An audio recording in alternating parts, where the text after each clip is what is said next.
सबको जय मसीह की। मैं प्रभु यीशु मसीह के नाम में कॉफ़ी विद क्राइस्ट के 47वें एपिसोड में आपका स्वागत करता हूं। और आज हम बात करने वाले हैं भजन संहिता 16 के ऊपर, जिसका शीर्षक है प्रभु मेरी शरण और मेरी विरासत। जी हाँ, my refuge and my inheritance in Lord. ये दाऊद का लिखा हुआ भजन है, हम सभी जानते हैं, जो परमेश्वर में पूर्ण शरण और विरासत और आनंद की बात करता है। हमको एक बात समझनी है कि ये जो भजन संहिता है ना, ये हमें प्रेरित करती है इन चीज़ों को समझने के लिए कि परमेश्वर कैसे हमारा शरण स्थान है, कैसे वो हमारा आनंद है और कैसे वो हमारी संपूर्ण विरासत है। तो मैं आपको दो दो पद करके इसके बारे में बताऊंगा और हम परमेश्वर की महिमा में इन नई नई बातों को सीखेंगे।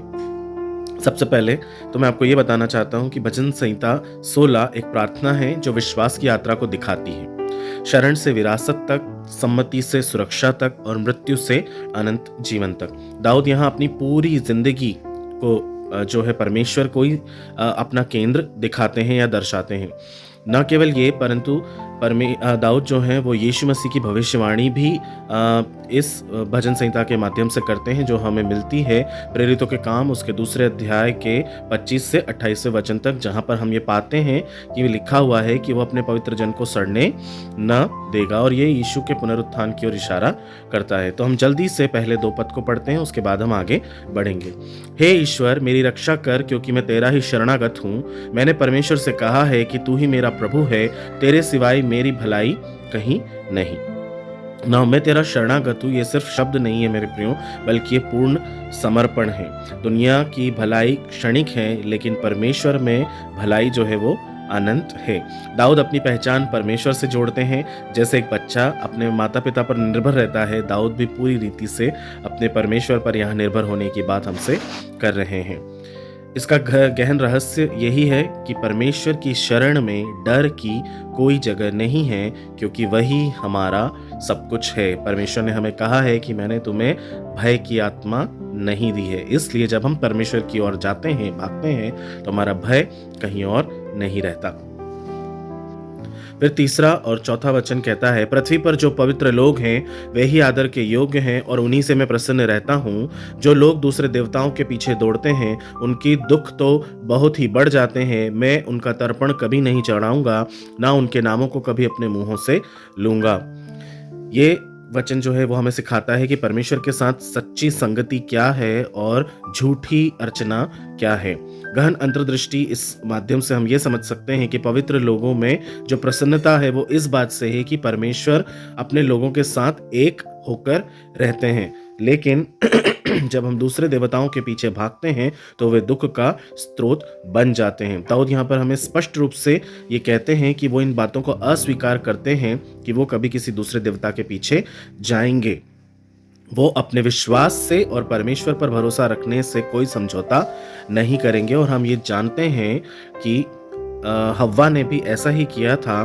परमेश्वर को छोड़कर उसने पराये देवता की बात को माना, और यही उसके दुख का कारण बना कि वो पाप में पड़ी, और उसने अपने पति से भी पाप करवाया और जीवन भर की उसको सजा और श्राप उसे मिला। लेकिन उन सब बातों को परमेश्वर ने अपने प्रेम के कारण यीशु मसीह में फिर से रिवर्ट कर दिया। लेकिन दाऊद हमें क्लियरली इंडिकेट कर रहे हैं कि हमें पराये देवताओं के पीछे नहीं जाना है। पांचवा और छठवां वचन, यहोवा मेरी निज भूमि और मेरे कटोरे का भाग है। तू ही मेरी निज भूमि को बनाए रहता है। मेरे लिए सुंदर भूमि के भाग पड़े हैं, हाँ मेरा भाग मुझे अच्छा लगता है। यहाँ पर दाऊद जो है विरासत और उसमें होने वाले संतोष की बात कर रहे हैं। क्या कह रहे हैं वो? यहोवा मेरी निज भूमि, यह पुराने नियम की भूमि विरासत की याद दिलाता है, लेकिन आध्यात्मिक रूप से परमेश्वर खुद अपने आप में हमारी विरासत है। दाऊद कहते हैं मेरा भाग मुझे अच्छा लगता है। संतोष की कुंजी चाहे कितनी भी मिले, कुछ भी हो, लेकिन यहोवा हमारा भाग है। यह हमें सिखाता है कि सच्ची संपत्ति परमेश्वर के द्वारा दी गई आशीषें नहीं, पर स्वयं परमेश्वर ही है। ना हम किसी दुनिया की चीज़ों में उस शांति को, उस खुशी को पा सकते हैं, ना ही हम आराम में इसको पा सकते हैं। हम केवल परमेश्वर में ही अपनी सच्ची संपत्ति को पा सकते हैं। परमेश्वर हमारी विरासत है मेरे प्रियो। दुनिया की दौलत परमेश्वर के आगे फीकी पड़ जाती है। हमारा परमेश्वर ही हमारा अनंत खजाना है। फिर आते हैं हम 7वीं और 8वीं बात पर, जहाँ लिखा है, मैं यहोवा को धन्य कहता हूँ जिसने मुझे सम्मति दी है, रात को मेरा अंतःकरण भी मुझे शिक्षा देता है। मैंने यहोवा को निरंतर अपने सन्मुख रखा है, इसलिए कि वह मेरे दाहिने है, मैं कभी न टलूंगा। यहाँ पे दाऊद जो है वो सम्मति और स्थिरता की बात कर रहे हैं। रात को अंतःकरण भी उनको शिक्षा सिखाता है। इससे मतलब यह है कि परमेश्वर की आत्मा की आवाज हमें निरंतर निर्देशित करती है कि हमें जीवन में कौन से कामों को करना है, कौन से कामों को नहीं करना है। याद रखिए मेरे प्रियो कि यहोवा को अपने सन्मुख रखना मतलब हर निर्णय में परमेश्वर को आगे रखना और उससे पूछकर हर काम को अपने जीवन में करना। ये हमारे जीवन से कभी टलना नहीं चाहिए, क्योंकि जीवन में यही बड़े बड़े तूफानों को हमारे जीवन से टाल देता है।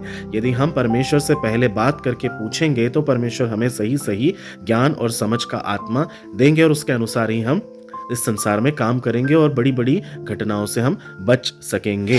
कहने का मतलब ये है, परमेश्वर आपके दाहिने हाथ पर है तो गिरना क्या, वो तो पकड़ता है और हम उड़ते हैं। Praise the Lord. 9वीं और 10वें वचन में लिखा है, इस कारण मेरा मन आनंदित है और मेरी आत्मा प्रफुल्लित है, मेरा शरीर भी चैन से रहेगा, क्योंकि तू मेरी आत्मा को अधोलोक में न छोड़ेगा, न अपने पवित्र को सड़ने देगा। मन, आत्मा और शरीर का चैन, यही हमारी पूर्ण शांति है मेरे प्रियो। और अधोलोक में न छोड़ने का मतलब यहाँ पर मृत्यु पर विजय पाने की बात परमेश्वर हमसे कर रहे हैं कि अगर तुम मुझ पर विश्वास रखते हो तो मरकर भी कभी नहीं मरोगे, परंतु अनंत जीवन के भागी हो जाओगे। और ये बात उसने यीशु मसीह के द्वारा हमारे जीवन में पूरी भी की है। यह हमें आश्वासन भी देती है कि विश्वासी की आत्मा सुरक्षित है, शरीर भी पुनरुत्थान में सुरक्षित है। वचन क्या कहता है, मृत्यु तेरा डंक कहाँ रहा। सच में ये बात सच है कि परमेश्वर कभी भी अपने पवित्र जन को सड़ने नहीं देता है, बल्कि वो उसे और उसकी आत्मा को जीत लेता है ताकि वो अनंत जीवन की भागी हो सके। और अंतिम वचन क्या कहता है, तू मुझे जीवन का रास्ता दिखाएगा, तेरे निकट आनंद की भरपूरी है, तेरे दाहिने हाथ में सुख सर्वदा वास करता है।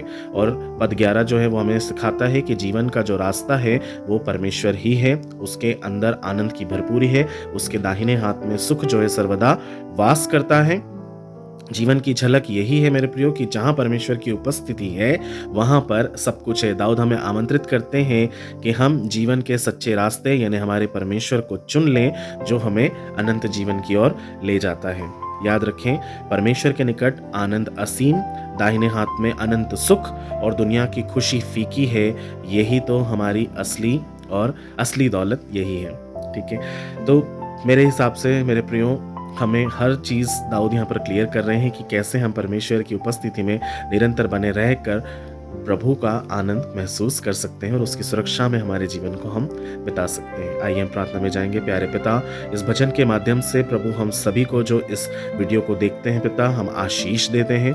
भजन संहिता 16 के घन रहस्य और पिता परमेश्वर इनकी आशीषें प्रभु हम सबों के ऊपर आज इस दिन उतरने पाए और हम आपकी इच्छा के अनुसार प्रभु जी जो कुछ आप चाहते हैं वो हम पूरा करने पाए। प्यारे पिता, हमें समझ दें, हमें ज्ञान दें, हमें अद्भुत आनंद में लेकर चलें, अपनी सुरक्षा प्रदान करें, अपने सुख से हमें नवाजें खुदावंद और सारी आशीषों से हमें माला माल करें। पिता, आप हमारे साथ बने रहें प्रभु। इसी बात के लिए पिता हम अपने जीवन को आपके हाथों में सौंप देते हैं और यीशु मसीह के नाम से इस प्रार्थना को मांगते हैं। दया करके सुनिए और ग्रहण कीजिए। आमीन।